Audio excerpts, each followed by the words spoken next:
Nothing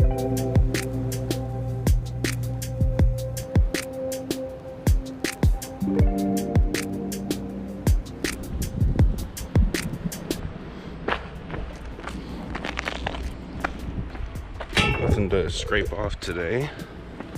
It's kind of nice. It's very cold though. It's in the teens right now. 19. It's 19 degrees.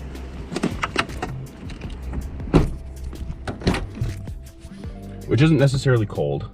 I realize there are a lot of people that live in places that are colder than that. But for Virginia, this is the first time it snowed all year.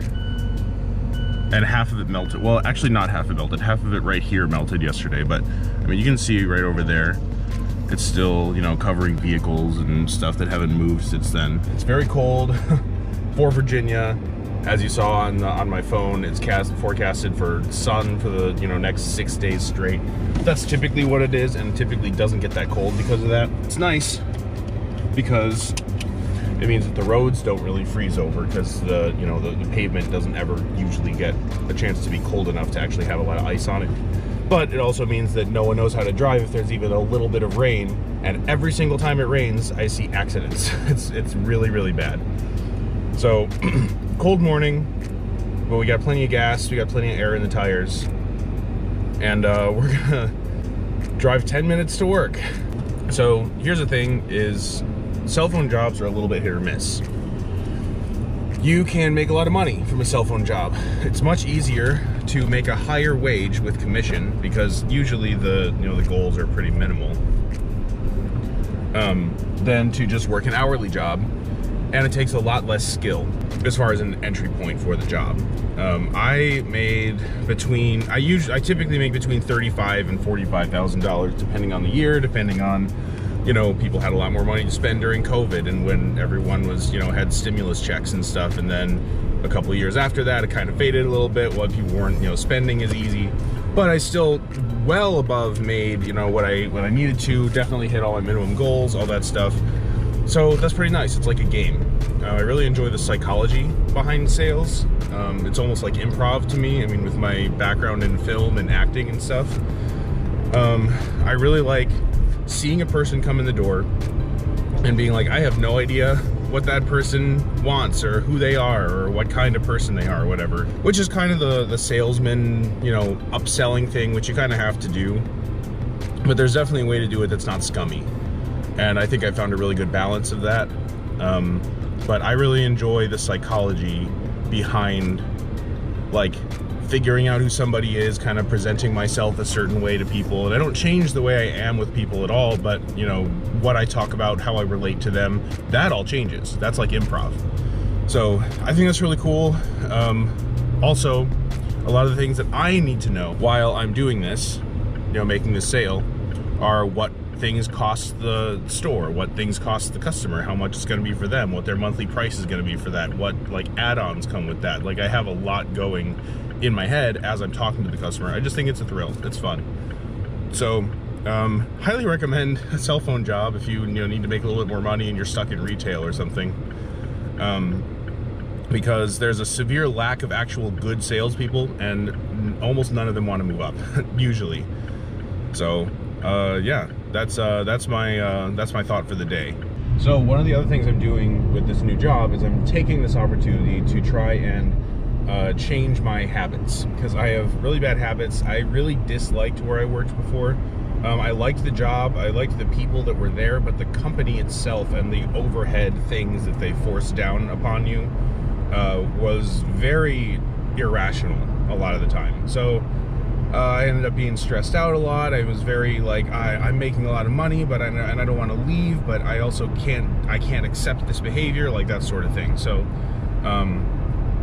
I would buy Red Bulls every day because Red Bull is like my stress drink. It's like bitter a little bit. It stings because it's carbonated. So it kind of is like my, like, I can't do this, but I can with a Red Bull sort of thing. You know what I mean? Which is really dumb. But I mean, I ended up, if I'm completely honest, I started this when I had my own business in 2020, drinking 2 Red Bulls a day. and I just stopped about 2 weeks ago. I mean, I had like other little, you know, times here and there, like last summer when I stopped, and I just didn't really, I haven't enjoyed it for a long time, but I just didn't really have anything else to drink or anything else to do. And to prevent myself from getting very, very stressed or from getting angry at work or getting like, you know, upset with my situation, I kind of just use that as like a little bit of a pacifier, I guess, which is again kind of embarrassing, but that's just kind of how it happened. And something I can enjoy, it's something I can control, you know. But the culture in retail is to buy your food out. I can't even remember one person that I've worked with that packed their lunch every day versus like packing their lunch like a third of the time and buying it 2/3 of the time.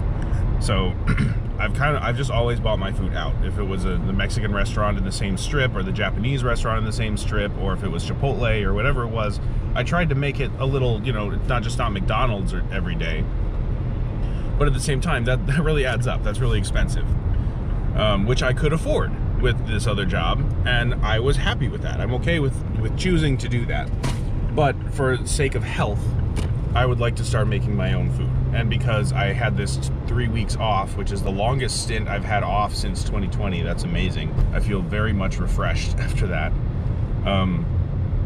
I took it upon myself to buy chicken and pork and ground turkey and rice and vegetables and like onions, potatoes, like, and I did everything. I tested everything that I could. So I have a couple dishes that I can make that are easy, you know, rice and turkey, rice and chicken potatoes, you know, whatever it is, that are easy. I can easily make within probably 40-50 minutes on a day off or on a weekend. And I have that instant rice that I get from the store. There's no added, you know, preservatives for it or anything. I don't know how they do it. It's Uncle Ben's, or it might be just Ben's now. I can't remember. But it's about 500-600 calories, and it works. So that's what I'm going to do today. I did not bring it with me because I now get an hour lunch, and I don't have to rush myself to bring it to work. So I can actually, because I'm only like 10 or 15 minutes away from the store. So I can actually go home, make my food, eat it, and then come back to the store. It feels like a longer, more relaxing break, which is really nice. So yeah, that's the story with kind of how that all is happening, and I'm going to try and change my habits with this job to drink less sugar. I'm just drinking water right now, and then leading into shearing season where I have to stay hydrated, I have to eat better things in order just to get through the day. That's going to be a lot easier of a transition.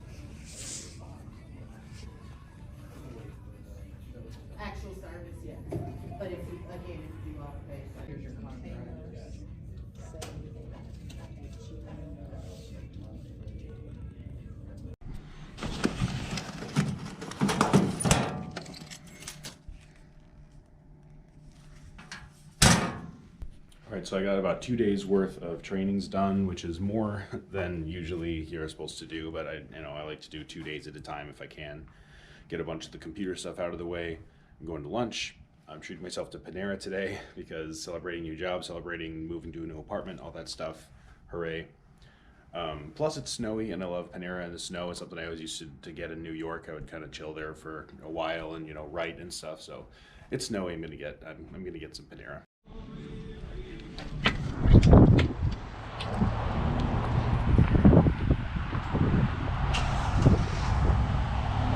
Still very cold. Not as cold as this morning, but it's still cold. It's amazing.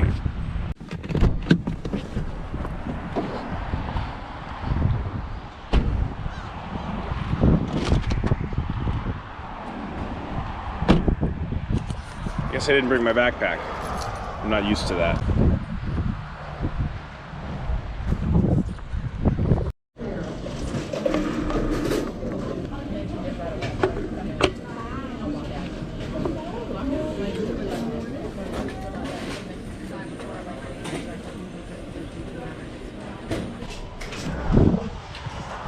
All right, so Panera is always a good choice. A lot expensive, actually. It's not just a little expensive. But I usually feel full. It's pretty nice. It's great on a snowy day.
All right, that was a very, very long day. I feel my brain is fried from doing nothing for so long. If you know the feeling, you know the feeling. And right now, I'm actually gonna go to the gym because I have a lot of energy and I need to get it out. But the problem is I don't have any long like running pants or anything like that. Just shorts. So I have to decide if I want to go in shorts and like a sweatshirt, or actually want to stop at Target and get, you know, some long pants so I don't have to walk around in 25-degree weather in shorts. That'd probably be a good idea. But do I want to spend more time? I mean, it's only 6:30. It's not that late. It just feels late because it's dark. But that's the next thing on my list today. All right, so we're going to the gym after work, finishing a long day, getting some energy out, that whole kind of thing. Ooh. Well, that was a good workout. I didn't quite stay for as long as I usually do, but I did run a little bit instead. I've been working on my endurance, listening to my heart, how my heart feels, because there's like a difference between like and it tracks my zones on my Pixel watch. So it'll tell me if I'm like below my zone, if I'm like not really working as hard as I should, if I'm like right where I need to be, or if I'm over my zone. And then if I'm really over my zone, then I like feel it. Like I feel like I'm gonna puke. I feel like I'm gonna pass out because it like my heart can't keep up. So the trick for me is being just uncomfortable enough that I'm not like below my zone, but not so much that I'm gonna pass out. So I've been slowly like increasing speed, increasing whatever on the treadmill, so I can kind of control my, you know, my efforts and get back to the point where I can run. And I ran probably a third of the time, which was really nice. Like not just walking fast up to the point where any faster would be running, but I actually crossed over into running, and I was not out of breath. I was not, you know what I mean? I was like keeping a good pace. So that's really good. We got some progress. I haven't actually noticed any like the scale hasn't gone down at all, but I have noticed my clothes fit better. I feel better, and I clearly have gained some endurance, which is really good for shearing coming up in the spring. But that's about it. That's my day now. Work, not doing much because I'm in training, and then working out, and now I get to go eat rice and ground turkey or chicken or whatever I'm going to decide on.